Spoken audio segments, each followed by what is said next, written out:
अब मैं जिस कवि को बुलाने जा रहा हूं बहुत खाऊ कवि है।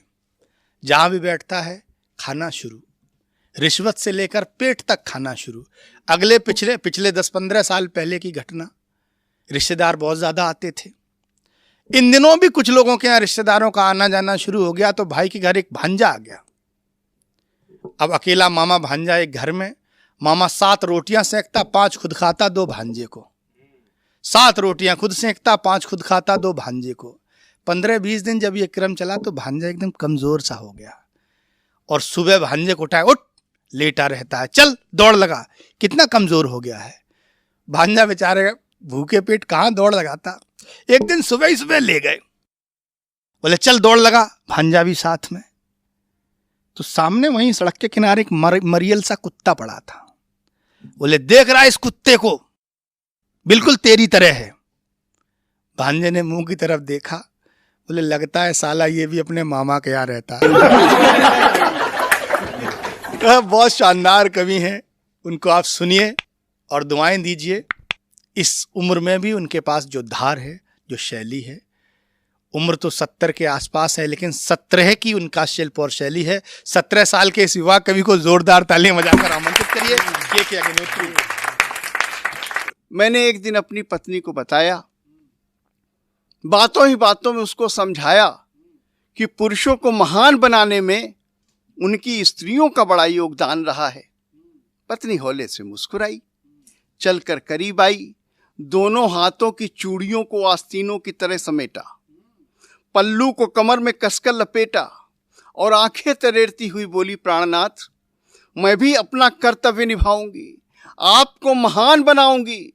आप मत हो उदास, बस इतना बता दें, आप तुलसी बनेंगे या सूरदास। मैं जो अपनी स्थिति बताऊं, मैंने कभी दूसरे की स्थिति, मेरी एक पत्नी है, मेरा दुख है। उसकी एक बहन जी हैं, पहले लखनऊ में रहती थी, आजकल सुना दिल्ली में रहती हैं। एक दिन आई हमारे घर, बोली जीजू। और जीजू जब कहते हैं ना, तो क्या जमाना था जरा आप समझते हैं कि हम लोग जीजा हुआ करते थे। हमारी माँ एक खनखजूरा टाइप का एक कीड़ा लेकर के आई थी, बोली बेटा डरो ये जीजू। जब हमारी पत्नी की बहन जी बोली जीजू, तो हम में उस कीड़े में कोई अंतर नहीं रहा। ये स्थितियां हैं मेरी, दुख दर्द। तो बहन जी बोली जीजू, कवि और पागल में कोई अंतर नहीं होता। खराब लगा, बहुत खराब लगा। परंतु पत्नी एक होती है जो आपको सहयोग करती है। सच कह रहा हूं, प्रेमिका कभी सहयोग नहीं करेगी, वो यही कहे कि 500 रुपए बैलेंस डलवा दो, कभी नहीं। पत्नी एक होती है जो सहयोग करती है। पत्नी बोली नहीं नहीं, अंतर होता है। मैं आपको बताऊं कि एक मंत्री हुए हैं जिनका एक तरफ का CFL गायब है। हाँ, गायब है, हम नाम नहीं जानते। तो जी, तो उनका CFL गायब है। जिधर का CFL गायब है, एक कार में बैठ के अपने पत्नी के साथ चले जा रहे थे, तो जिधर का CFL गायब था, उधर की तरफ इशारा करते हुए बोले, इधर की दुकानें क्यों बंद हैं? जिधर है वो जैसे हैं वैसे दिखाई दे रहा है। तो पत्नी तो ये नहीं कह सकती कि तुम ऐसे हो तो ऐसा है। पत्नी ने जो जवाब दिया वो सुनिएगा। जिधर का CFL गायब था, उधर की तरफ इशारा करते हुए पूछा अपनी पत्नी से, इधर की दुकानें क्यों बंद हैं? पत्नी बोली, प्राणनाथ, जब हम लोग इसी रास्ते से लौटेंगे तो ये भी दुकानें खुल जाएंगी।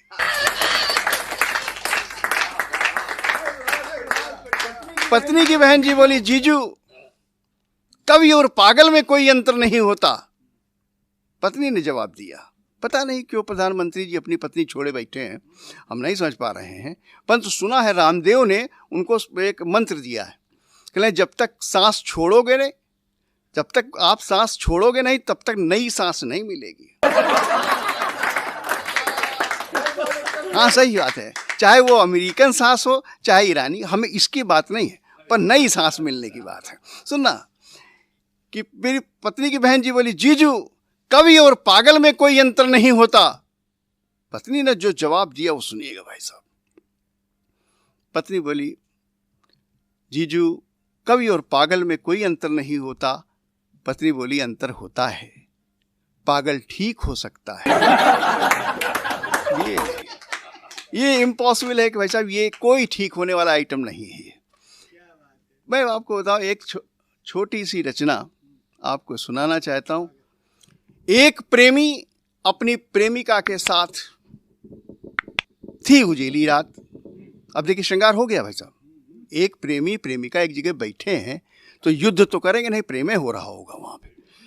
एक प्रेमी अपनी प्रेमिका के साथ थी उजेली रात, प्रेमिका से यूं कह रहा था, तुम्हारे मद भरे नयन, रस भरे अधर, उस पर ये खुला आसमान, वातावरण भी है सुनसान, जी चाहता है तुम्हें अंक में भर लूं।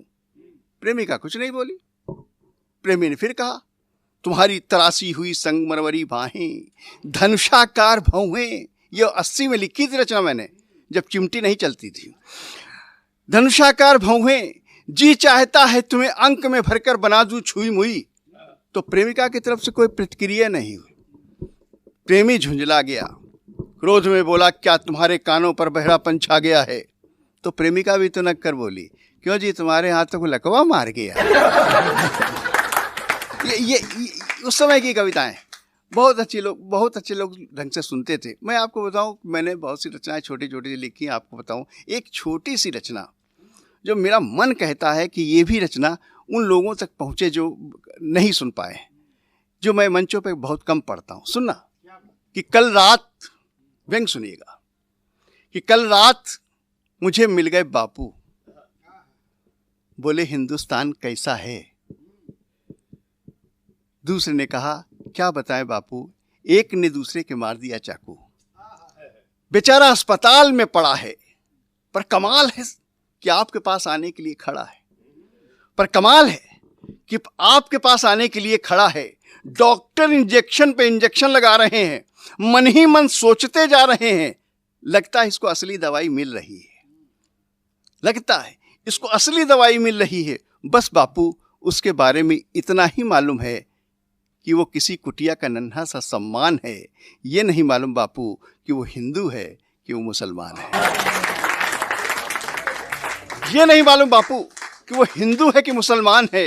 गांधी जी ने इतना सुना, आंखें नम हो गई, हृदय द्रवित हो गया। बोले, क्या देश में दंगा हो गया? हमने कहा, दंगा नहीं हुआ है, सिर्फ मानवता ने अपने सभी अर्थ खो दिए। दंगा नहीं हुआ है, सिर्फ मानवता ने अपने सभी अर्थ खो दिए हैं। गुंबज, पेट और चाकू एक हो गए हैं। गुंबज, पेट और चाकू एक हो गए हैं। बस बापू उसके बारे में इतना ही मालूम है, किसी वो कुटिया सा नन्हा सा सम्मान है। ये नहीं मालूम बापू कि वो हिंदू है कि मुसलमान है। गुंबज, पेट और चाकू एक हो गए हैं। गांधी जी बोले, नहीं नहीं, हमारा देशवासी सभ्य है, नेक है, अल्लाह ईश्वर तो एक है। हमने कहा, आप कह सकते हो, क्योंकि आप ऊपर वाले ने आपको बताया है। मंदिर मस्जिद एक नहीं हो सकते, क्योंकि हमने बनाया। आप कह सकते हो कि आपको ऊपर वाले ने बताया है। मंदिर मस्जिद एक नहीं हो सकते, क्योंकि हमने बनाया है। और ध्यान लगा करके सुन लो बापू, अब वो हम परिंदे भी नहीं रहे, चाहे वो मंदिर पर बैठे हैं, मस्जिद पर, वो फूल भी नहीं रहे जिनको खिलने से मतलब, चाहे वो किसी देवता के चरणों में चढ़े या किसी अर्थी पर। अब हमारे हाथ में राजनीतिक तीर है, धार्मिक कमान है। बाद में हम कुछ भी हैं, पहले हम हिंदू हैं, पहले हम मुसलमान हैं। पहले हम हिंदू हैं, पहले हम मुसलमान हैं। गांधी जी ने आसमान की ओर देखा, बोले, हे अल्लाह, हे ईश्वर, अब इस धरती पर किसी पैगंबर, किसी अवतार को मत भेजना, नहीं तो फिर गड़बड़ हो जाएगा। ये उन्माद कम नहीं होगा, एक धर्म और शुरू हो जाएगा, एक धर्म और शुरू।